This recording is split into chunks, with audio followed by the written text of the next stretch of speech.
Alright, we got the 407 spoilers, and this chapter is so exciting and so satisfying because we're finally going into All for One's full backstory. But not only that, but we're getting more insight into the history of the My Hero world than we ever had before. Like, I love this type of stuff. So let's just get into it. So the title of the chapter is Paranormal Orphan. It begins with a we'll say Lady of the Night. I can't be saying this word too early on in the YouTube video. But anyway, she contracted a disease a year ago, causing a small spike-shaped tumor to grow on her left arm. But she didn't notice it for 8 months because the 2 babies growing inside of her were draining all her strength. She gave birth to the twins at a riverside and died soon after, but the tumor on her arm mysteriously disappeared. This panel focuses on the hole in baby One for All's hand. When rats came to eat the corpse and the babies, the river's current carried the 2 of them away. 1 year later, the glowing baby was born in China, but these new powers were not only given to newborn babies, they also appeared in people who hadn't reached puberty yet. Studies showed that this phenomenon consisted of a new addition to the human genetic factor. So this is what I was talking about. Not only we're getting his backstory, but way more insight into the My Hero history. So, big twist here is that All for One and Yoichi, the Shigaraki twins here, they had their quirks before the glowing baby, who was explicitly said in the very first chapter to be the first instance of a quirk. But now I guess it means that was the first recorded instance of a quirk because, you know, no one was really paying attention to the Lady of the Night who gave birth to All for One and Yoichi. Now, as for this spike-shaped tumor that's growing out of her left arm, which is a disease, this isn't being explained, and at this point I don't think it is going to be. I think this is as far as we're gonna go with Patient Zero and where quirks come from, because I think that if Horikoshi were to explain it, it probably would have been in this chapter, although there is a chance that All for One might, I don't know, drop the beans on what it actually is, like some kind of alien virus or something later on, I don't know. Or it comes from the blue spider lily or something,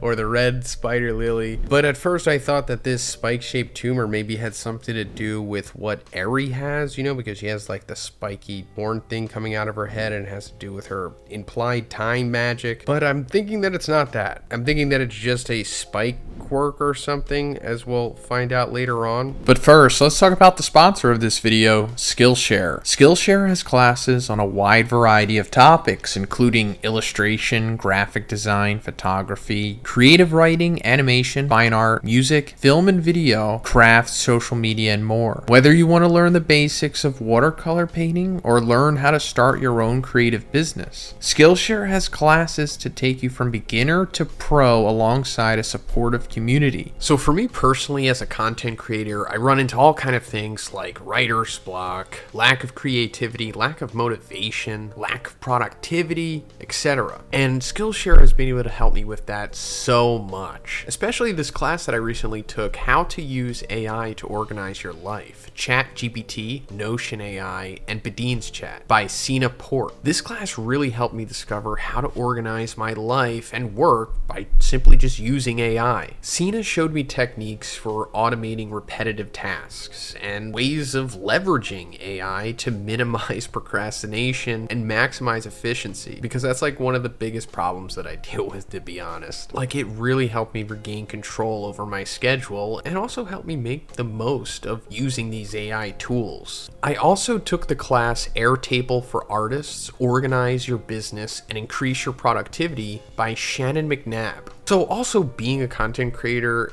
especially at the level that I'm at, you're kind of like running your own business. I mean, almost literally, right? And it is difficult, believe it or not. And Shannon's class has really helped me organize all of that and gave me an in-depth look at how to use Airtable. It's one of the best things I've discovered to help me organize not just my YouTube stuff, but just literally everything. I've been able to use these two classes synergistically to basically send me to like Super Saiyan levels of productivity. So guys, if you're trying to get on my level as well, check out the link in the description, because the first 500 people who use that link will get a 1-month free trial of Skillshare.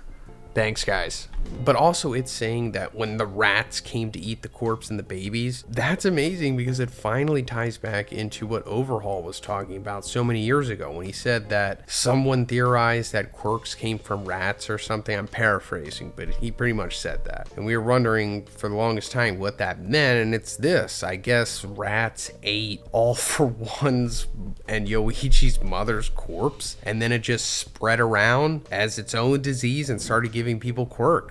I mean, that's what Horikoshi is positing here, right? However, making this information public was a bad idea. It created the idea that those with powers were not human beings, leading to widespread chaos. A few years later, we see an extremist, anti-meta abilities group walking at night finding a small All for One. They believe he's an orphan of the paranormal, and even if they feel bad for him, it's better to not go near him because he's probably infected. All for One then looks at them in a frightening way and kills all of them with the spikes quirk, shredding their bodies. That's the quirk that he stole from his mom. From the moment he was born, he already thought the entire world belonged to him. If you don't give him anything, you're a nuisance. We then see a panel of a newborn All for One biting his dead mother's chest with a furious expression. All right, Horikoshi. I mean, if social media considers it to be educational art or whatever, I guess it's okay to put it in manga for kids, or partly for kids. But this spike quirk, you know, like I said, I guess was the first quirk because that's what his mom had. And also, I think it's really cool how Horikoshi is playing with what All for One and Yoichi's original quirks are, because it was always said that Yoichi had a useless quirk. He had the ability to give the ability, which was nothing, you know? But now, if you really look at it, All for One was also born with a useless quirk, because if there was no other quirks, then what would he be able to take? You know, like nothing. So they both essentially were born with useless quirks to be able to take and give nothing. But, you know, conveniently, his mom had a spike quirk for some reason. So that's the first one that he got, and why he continuously has used it throughout the series. Because I'm assuming it's the same one that we see him use. Even though I think it's been called Rivet quirk before or something. Maybe it's a different one I'm thinking of. Maybe Rivet is something different than Spike quirk. But I mean, I'm talking about the Spike quirk that he was more so using against All Might earlier. We see small All for One attacking some more people, but Yoichi throws a can at him. Stop that, ouchie. The narration explains that All for One stole all of his mother's nutrients, resulting in his body being small and weak. All for One kicks Yoichi and keeps walking. So I guess All for One quote unquote stole it when they were in the womb. I don't think he has like the ability to steal nutrients just inherently with the All for One quirk. So I guess that explains why All for One is like literally the size of All Might and Yoichi is like not. The narration explains that although Yoichi couldn't give him anything, he was one of All for One's things, so he kept him. A few years later, the radio announces that the glowing baby is now fighting on the front line, defending peace. Meanwhile, Yoichi is reading comics. So the glowing baby coming back, and you know, you all know where this is going at this point, but it's like, what was he doing? I'm pretty sure his quirk just made him glow, right? I don't think he had like a substantial offensive powers unless he can like manipulate it in some way. I mean, why not? But it just seems like he's like a mascot more than anything. All for One asks what he's reading, and Yoichi says that he can't read complicated books yet, so he's studying with comics. He thinks it's amazing how the author manages to convey a message just through the drawings, and that one day he wants to be like Captain Hero. The narration says that Yoichi still believed in his brother's goodness, because deep down he remembers that All for One held his hand when they were babies. 3 years later, All for One says that the glowing baby has gathered more than 10 million supporters, but that doesn't make sense. Before we go further, let me just point out Yoichi's reasoning here. Despite seeing him murder many people as a child, He still believed that he had goodness because he held his hand when they were babies, which technically he should have no recollection of. But alright, all makes sense to me. 50 people with quirks were born in India before the glowing baby. Hey, shout out to India. He has no right to command so many people if he wasn't really the first one, which is why All For One killed him and stole his power. Yoichi asks why he did that, and then All For One replies he's doing it just like the comics. So, I don't know why Horikoshi is suddenly just shoehorning all of this new info in right here. I'm not saying like revealing the backstory, but the whole thing about 50 people with quirks were born in India before the glowing baby. It's like, why are we just finding this out now? This seems like information that everyone in the world should know about. If they know about the glowing baby, why don't they know about the 50 people with quirks that were born in India? Don't you think India would be saying this? Unless all of this information was somehow just swept under the rug and it was never released. How does All For One know? And why aren't there like more Indian representatives in this series? But also, yeah, this confirms why All For One was glowing, you know, when he was regressing and becoming a teenager during his fight with All Might. He just took the glowing baby's quirk. Or at this point, I guess he was the glowing man. In the comics, they said one for all and all for one, and he loved it. While the hero fights alone with a secret identity, the villain reigns through fear. Just as Yoichi dreams of being a hero, he now has the dream of creating a world where everything exists for his sake. So yeah, this is where the quirk names come from. Comic that they read when they were kids. Which, you know, understandable. That was like their whole dynamic anyway. From the initial backstory that we got on them, or the flashback, it just showed that they were both obsessed with comics. Although All For One more so, because I guess it justified his reasoning for his motivation? Wait, why are you running?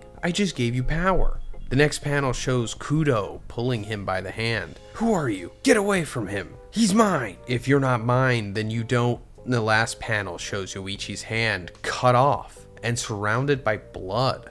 End of chapter. So this is obviously picking up where we constantly have been left off in flashbacks with Kudo, which is actually the name of the second user, reaching out to Yoichi, saving him from, you know, being imprisoned by All For One. So I really hope that we're just going to continue this flashback here. Like, Horikoshi, just let it rip, man. Give us like 3 or 4 chapters of this flashback, because if you're ending the series, you have nothing else to lose. Just give us the rest of the story here. Like, you could still wrap this up by Christmas if you really wanted to, but just give us this backstory at least. It's just kind of crucial to the whole freaking series. So I just hope we go more into Yoichi passing on One For All to Kudo, and then, you know, Kudo giving it to the third user, and so on and so forth. But oh my god, please Horikoshi, please end this flashback on All Might versus All For One in their prime. If you do this, I will be eternally grateful. Not that you need that from me, I know, but oh my god. Not even me, just eternally grateful. All of us bros out there, all of the boys, you know, us meatheads who enjoy, you know, one of the more fundamental aspects of this series. It's all we've ever wanted. So please just show us the fight of fights, the battle of battles. And then you can just end this series, you know, gracefully. But that's pretty much it for this one, guys. Let me know what you thought about it in the comments. And if you liked the video, please give it a like and please subscribe if you haven't already. Have a great day. I'll see you in the next one.